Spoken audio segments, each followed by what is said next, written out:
Hello everyone, स्वागत है आप सभी का हमारे चैनल एनएन टॉप पर। मैं नरेंद्र एक बार फिर लेक्चर सीरीज के साथ आपके सामने असिस्टेंट प्रोफेसर्स की आने वाली वैकेंसी, साथ ही साथ political science PGT, political science SSTs में जो पॉलिटिकल साइंस सब्जेक्ट चूज करते हैं उनके लिए वीडियो, और जो यूजीसी के एग्ज़ाम्स हैं उसमें भारतीय संविधान से जो भी रिलेटेड टॉपिक आते हैं उनके लिए भी काफ़ी महत्वपूर्ण वीडियो हम इस लेक्चर श्रृंखला में बना रहे हैं।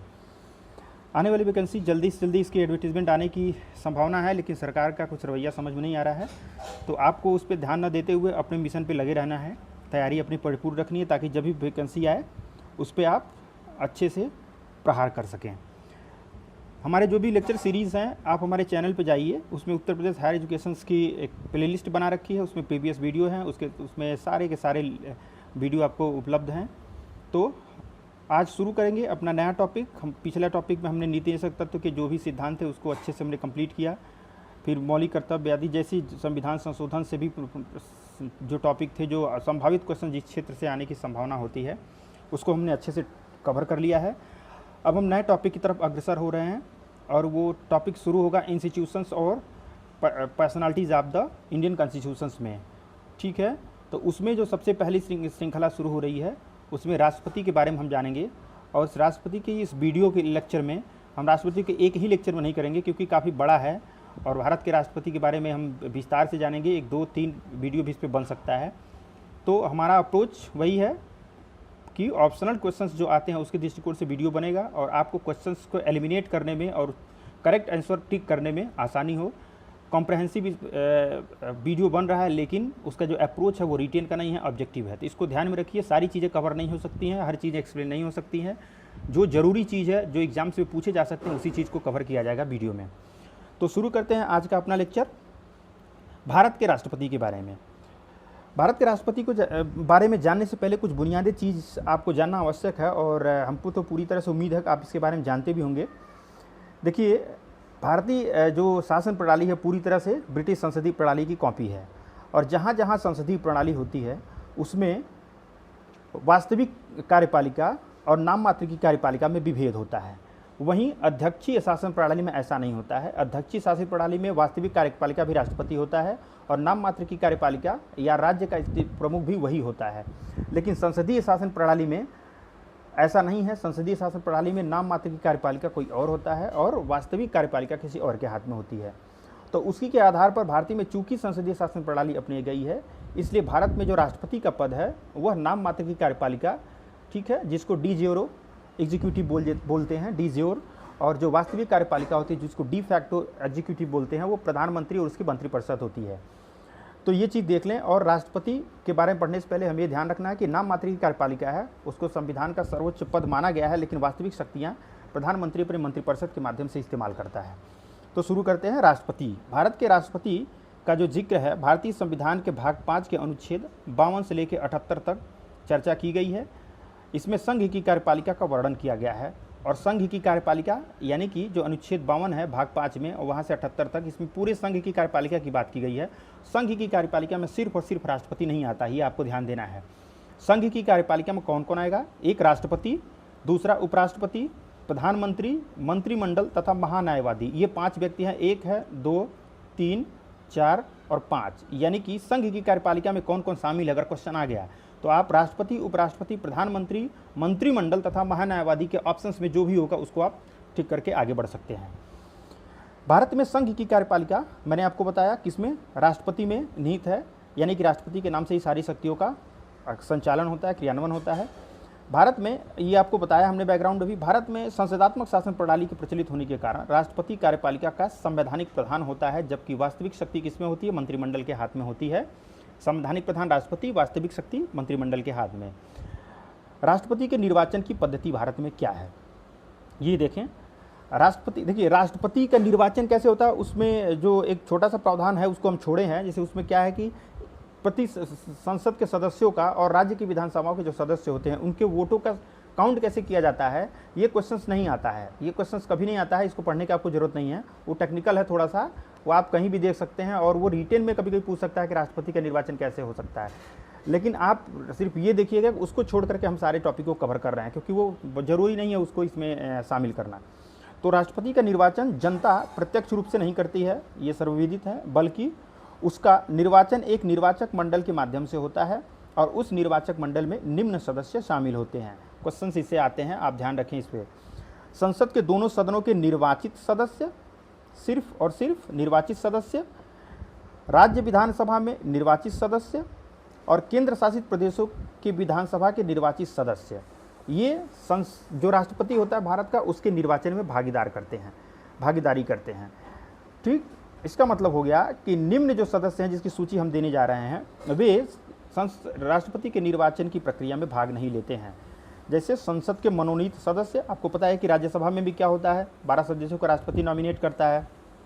ठीक, लोकसभा में भी एंग्लो इंडियन पोस्ट के लिए राष्ट्रपति नॉमिनेशन करता है, हालांकि उसको अब समाप्त कर दिया गया है 104वां संविधान संशोधन के माध्यम से। अब एंग्लो इंडियन लोगों का नॉमिनेशन कॉन्स्टिट्यूशन इसमें संसद में नहीं होगा। विधानसभा के मनोनीत सदस्य और विधान परिषद के सदस्य नहीं होंगे।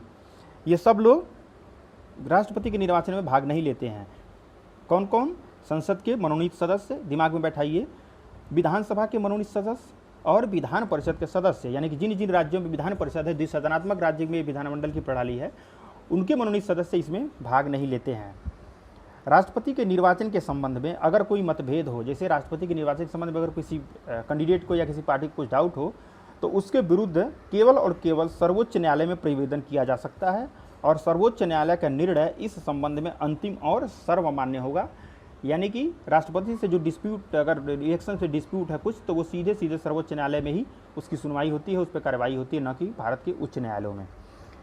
अब राष्ट्रपति की योग्यता देखते हैं कि किस प्रकार की योग्यता की बात की गई है संविधान में।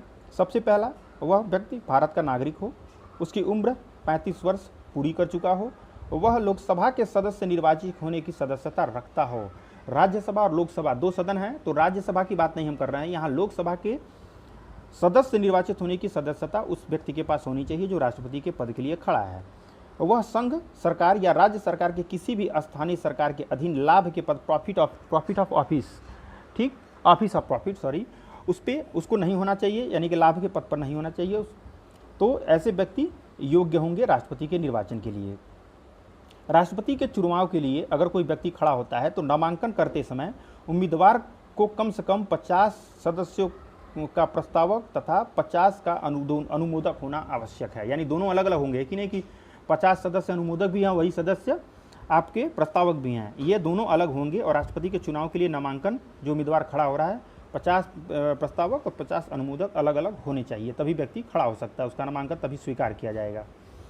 प्रत्येक उम्मीदवार भारतीय रिजर्व बैंक में कितने 15,000 रुपये की जमानत राशि के रूप में जमा करेगा। आपको पता ही है कि आपको देना पड़ता है जमानत राशि किसी भी इलेक्शंस में, संसदीय चुनाव में भी। तो राष्ट्रपति के लिए भी ये किया गया है कि 15,000 रुपये वो RBI के बैंक में जमा कराता है। और यदि उम्मीदवार कुल डाले गए मतों का 1/6 भाग प्राप्त नहीं कर पाता है, ये ध्यान देना है आपको, 1/6 मत अगर प्राप्त नहीं कर पाता है तो वह राशि क्या होता है, जो 15,000 रुपये है जो RBI में जमा है उसको जब्त कर लिया जाता है। इसी को कहा जाता है जमानत जब्त हो जाना। यानी कि 15,000 रुपये अगर 1/6 मत अगर प्राप्त नहीं कर पाता है कुल डाले गए वैध मतों का, तो उसकी राशि जब्त कर ली जाती है। अब देखते हैं राष्ट्रपति के कार्यकाल को। राष्ट्रपति का कार्यकाल 5 वर्ष तक निश्चित किया गया है। यदि मृत्यु, त्यागपत्र अथवा महाभियोग द्वारा पदच्युत के कारण राष्ट्रपति का पद इस अवधि के अंतर्गत ही रिक्त हो जाए तो इस स्थिति में नए राष्ट्रपति का चुनाव क्या होता है, पुनः 5 वर्ष की संपूर्ण अवधि के लिए होता है। ये ध्यान देना आपको। जैसे मान लीजिए 5 वर्ष का कार्यकाल है और लेकिन किसी कारणवश उसकी मृत्यु हो जाती है या त्यागपत्र दे देता है अथवा महाभियोग द्वारा उसको हटा दिया जाता है, तो ऐसा नहीं है कि बचे हुए कार्यकाल के लिए उसका निर्वाचन होगा। ये फिर से फ्रेश इलेक्शंस होते हैं और उस निर्वाचन में वह जब ऑफिस पे अपने काबिज होता है तो उससे लेकर के अगले 5 साल तक उसकी शासनावधि की गणना की जाती है। शपथ प्रतिज्ञान देख लें, ये छोटा सा प्रावधान है।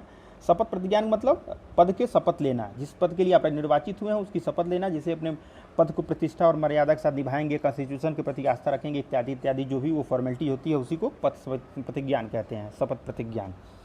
तो उच्चतम न्यायालय के मुख्य न्यायाधीश, ये ध्यान दीजिए, उच्चतम न्यायालय के मुख्य न्यायाधीश और उनकी अनुपस्थिति में, अगर उच्चतम न्यायालय के मुख्य न्यायाधीश CJI अगर अनुपस्थित हैं तो वरिष्ठ एवं न्यायाधीश द्वारा, उच्चतम न्यायाधीश द्वारा राष्ट्रपति के पद की शपथ दिलाई जाएगी। ठीक, CJI अगर एब्सेंट है तो उसकी स्थिति में कोई वरिष्ठ एवं जो सबसे वरिष्ठ न्यायाधीश होता है उच्चतम न्यायालय का, वह राष्ट्रपति को शपथ दिला सकता है। ये हो गया आपका पूरा योग्यता इत्यादि के बारे में। देखिए इसके अनुच्छेद के बारे में हम लास्ट में चर्चा करेंगे कि किस इस अनुच्छेद में क्या क्या वर्णन है। पहले इसके मेन चीज़ों को आप समझ लीजिए। तो महाभियोग की प्रक्रिया देखते हैं कि महाभियोग क्या है। महाभियोग आप जानते हैं राष्ट्रपति को हटाने के लिए इम्पीचमेंट का प्रोसेस संविधान में वर्णन है। सिर्फ और सिर्फ राष्ट्रपति के लिए ही महाभियोग का वर्णन शब्द को यूज किया गया है और किसी भी अधिकारी या पद के लिए नहीं किया गया है। संविधान के अनुच्छेद 61 के अंतर्गत उपबंधित किया गया है कि संविधान का उल्लंघन ग्राउंड ऑफ इम्पीचमेंट क्या होगा, एक कंडीशन है राष्ट्रपति को हटाने के लिए, वह है संविधान का उल्लंघन, या इंग्लिश में इसको वायलेशन ऑफ कॉन्स्टिट्यूशन कहा जाता है। इसी आधार पर राष्ट्रपति को महाभियोग द्वारा कार्यमुक्त किया जा सकता है, अन्यथा किसी भी आधार पर इसको मुक्त नहीं किया जा सकता है। महाभियोग जब लगेगा कि आरोप संसद के किसी भी सदन में प्रारंभ किया जा सकता है, राज्यसभा या लोकसभा किसी में भी प्रारंभ किया जा सकता है। इन आरोपों का सदन की 1/4 सदस्यों, जिस सदन में आरोप लगाए गए हों उस सदन के कुल सदस्यों का 1/4 सदस्यों के द्वारा हस्ताक्षर होना चाहिए। अगर आरोप किसी सदन में लगाया जा रहा है, मान लीजिए लोकसभा में लगाया जा रहा है, तो लोकसभा की जितनी भी सीटें हैं उसका 1/4 सदस्य उसको हस्ताक्षर द्वारा प्रतिवेदित करेंगे, तभी वह एक्सेप्ट होता है। नेक्स्ट इसका प्रावधान, राष्ट्रपति को इस विषय में यानी कि महाभियोग के विषय में 14 दिन पहले नोटिस देना होगा, यानी कि अनिवार्य है। 14 दिन पहले बताना पड़ेगा राष्ट्रपति को आपके ऊपर इम्पीचमेंट चलाया जा रहा है। महाभियोग का प्रस्ताव 2/3 बहुमत से पारित होने के पश्चात, 2/3 बहुमत, ये ध्यान देना आपको, आर्टिकल 368 के संविधान संशोधन की बात यहाँ नहीं है। एब्सोल्यूट 2/3 मेजॉरिटी होनी चाहिए। पूरी सदस्य संख्या का बहुमत और उपस्थित और मतदान करने वाले सदस्यों के बहुमत से इसका कोई मतलब नहीं है। इसमें एब्सोल्यूट मेजॉरिटी यानी टोटल सदस्यों के 2/3 बहुमत होना चाहिए, तभी राष्ट्रपति पर इम्पीचमेंट पास हो पाता है। ठीक, यानी कि महाभियोग का प्रस्ताव 2/3 बहुमत से पारित होने के पश्चात क्या होता है, दूसरे सदन में जाता है। दूसरा सदन आरोपों की जांच कर भी सकता है, नहीं भी कर सकता है। यदि आरोपों की जांच करता है, ठीक, और सदन उसे क्या पाता है, सही पाता है, तो अभियोग प्रस्ताव को 2/3 बहुमत से दूसरे सदन में भी पारित कर दिया जाता है। तो राष्ट्रपति को पारित यानी कि जो इम्पीचमेंट अभियोग है उस पारित होने की तिथि से उसके पद से हटना होगा, यानी कि जिस दिन वो पारित हो जाता है दूसरे सदन से भी, उसी दिन राष्ट्रपति को अपना त्यागपत्र देना पड़ता है या हटना पड़ता है। कुछ महत्वपूर्ण चीज़ें देख लीजिए। महाभियोग की प्रक्रिया में दोनों सदनों के नामांकित सदस्य जो कि निर्वाचन प्रक्रिया में शामिल नहीं थे, ये क्वेश्चन देख लीजिएगा, कभी कभी आता है। तो महाभियोग की प्रक्रिया में दोनों सदनों के नामांकित सदस्य जिन्होंने राष्ट्रपति के निर्वाचन में या चुनाव में भाग नहीं लिया था, इस प्रक्रिया में भाग ले सकते हैं। ये कुछ महत्वपूर्ण चीज़ें हैं, इस पर ध्यान रखें आप। भारत में अभी तक किसी भी राष्ट्रपति पर महाभियोग नहीं चलाया गया है, ये इतिहास रहा है। अब देखते हैं राष्ट्रपति की शक्तियाँ एवं कार्य। देखिए ये जो चैप्टर है राष्ट्रपति की शक्तियाँ एवं कार्य काफ़ी विस्तृत है, जिसमें सबसे महत्वपूर्ण जिससे क्वेश्चंस भी आते हैं वह है राष्ट्रपति की आपातकाल की शक्तियाँ। तो हम जो है आज जो है कार्यकारी, विधायी, न्यायिक और वित्तीय शक्तियों को देखेंगे। अगले लेक्चर में हम क्या करेंगे, राष्ट्रपति की आपातकाल की शक्तियों की विस्तृत चर्चा करेंगे और उसी में और विस्तार से उसको कवर करेंगे। तो आज हम देखेंगे राष्ट्रपति की जो कार्य शक्तियाँ हैं उसका विभाजन निम्न आधारों में करके देख सकते हैं। पहला कार्यकारी शक्ति, कार्यकारी मतलब एग्जीक्यूटिव शक्ति, एग्जीक्यूटिव पावर जो होता है। इसमें क्या क्या आता है, भारत के सभी शासन संबंधी कार्य उसके नाम पर किए जाते हैं। एग्जीक्यूटिव पावर में देखें आप, उसी के नाम से सारे कार्य किए जाते हैं, यानी कि मंत्रिमंडल जो भी विधेयक, कानून या विनियम या अध्यादेश निकालते हैं वो सारे के सारे राष्ट्रपति के नाम से किए जाते हैं। ये कार्यपालिका शक्ति है। हाँ, एक चीज़ ध्यान रखिएगा, जो हम बता रहे हैं क्वेश्चन कभी पूछ देता है कि निम्नलिखित में से कौन से शक्तियाँ राष्ट्रपति की विधायी या कानूनी या वित्तीय शक्तियों के अंतर्गत आती है। तो ये विभाजन आप याद रखिएगा, इसलिए इसको मैं अलग अलग करके पढ़ा रहा हूँ ताकि आपके दिमाग में सेट रहे कि कौन सी विधायी शक्ति है, कौन सी कार्यकारी शक्ति है, कौन सी न्यायिक शक्ति है। तो कार्यकारी शक्ति में भारत के सभी शासन संबंधी कार्य उसके नाम से किए जाते हैं। वह प्रधानमंत्री तथा अन्य मंत्रियों की नियुक्ति करता है और उसी के प्रसाद पर्यंत आर्टिकल 75 सब क्लास 4 में ये वर्णन है, उसी के प्रसाद पर्यंत ये सारे के सारे जो मंत्री और प्रधानमंत्री होते हैं अपने पद पर बने रहते हैं। वह महान्यायवादी, आपको पता ही है, अटॉर्नी जनरल ऑफ इंडिया, ठीक, महान्यायवादी की भी नियुक्ति करता है और भारत के महालेखा परीक्षक, मुख्य चुनाव आयुक्त, संघ लोक सेवा आयोग के अध्यक्ष व अन्य सदस्य, राज्य के राज्यपाल, वित्त आयोग के अध्यक्ष आदि जैसे पदाधिकारियों की नियुक्ति भी करता है, ये आप जानते हैं, इसमें कोई बड़ी बात नहीं है। अनुसूचित जाति, अनुसूचित जनजाति, पिछड़ा वर्ग आयोग इत्यादि जैसे आयोगों की भी नियुक्ति कौन करता है? कौन? राष्ट्रपति ही करता है। ये हो गया पूरा एग्जीक्यूटिव पावर। और भी एग्जीक्यूटिव पावर्स इसके हैं, लेकिन जो इंपॉर्टेंट है उसको हमने आपको बता दिया है, तो उतना उसमें गहराई से जानने की ज़रूरत नहीं है। अब देखते हैं विधायी शक्तियाँ। राष्ट्रपति संसद की बैठक बुला सकता है, संसद अधिवेशन का आह्वान कर सकता है, वह साहित्य, विज्ञान, कला और समाज सेवा से जुड़े अथवा जानकार व्यक्तियों में से 12 सदस्यों को राज्यसभा के लिए मनोनीत करता है। ये भी आपको पता है, ये विधायी शक्तियों में आएगा। संसद द्वारा पारित विधेयकों पर राष्ट्रपति विधेयकों पर स्वीकृति देता है, विधियों को सुरक्षित रख सकता है। अगर कोई विधेयक पास होकर के राष्ट्रपति के पास आता है हस्ताक्षर के लिए, तो वो उसको सुरक्षित भी रख सकता है एवं कुछ विधेयकों को पुनर्विचार के लिए भी लौटा सकता है। लेकिन आपको ध्यान देना है कि संविधान संशोधन और धन विधेयक को वह पुनर्विचार के लिए लौटा नहीं सकता है। संविधान संशोधन क्या होता है, उसको हस्ताक्षर करना अनिवार्य है, हमने पिछले लेक्चर में आपको बताया था। जबकि अगर मनी बिल के तहत कोई बिल आता है हस्ताक्षर करने के लिए, तो वह पुनर्विचार के लिए तो नहीं लौटा सकता है, उस पर या तो साइन करेगा या तो रिजेक्ट कर, मतलब अपने पास रख सकता है, साइन नहीं कर सकता, दोनों उसके पास ऑप्शंस होते हैं। लेकिन संविधान संशोधन में उसके लिए साइन करना अनिवार्य है, ये ध्यान देना है आपको। नियंत्रक एवं लेखा परीक्षक, संघ लोक सेवा आयोग, वित्त आयोग अन्य सदस्यों की रिपोर्ट संसद से समक्ष रखवाता है। आपको पता है कि जितने भी ये आयोग हम बता रहे हैं, ये अपनी रिपोर्ट किसको देते हैं? राष्ट्रपति को देते हैं, क्योंकि राष्ट्रपति उनकी नियुक्ति करता है और राष्ट्रपति इन रिपोर्टों को क्या करता है? संसद के पोर्टल पर या संसद के पटल पर उसको रखवा सकता है। वित्तीय शक्तियों की बात करें तो धन विधेयक आपको पता है राष्ट्रपति की पूर्व सहमति से ही संसद में प्रस्तुत किया जाता है।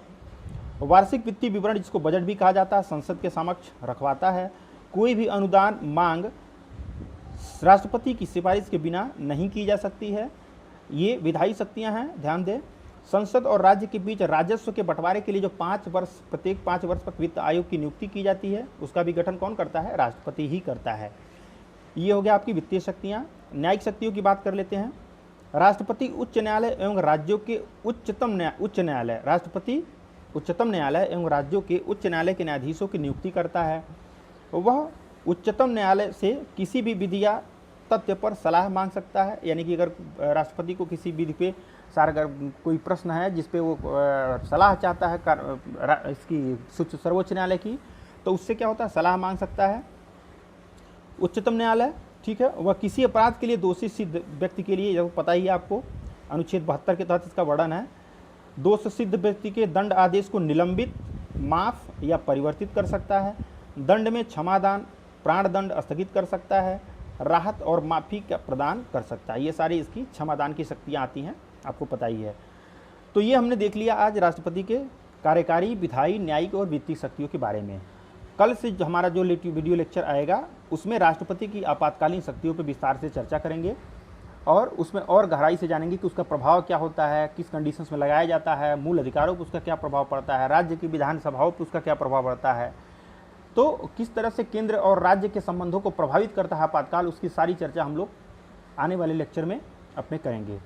तो आज का ये हमारा वीडियो कैसा रहा ज़रूर बताइएगा। मिलते हैं आपसे नेक्स्ट वीडियो में।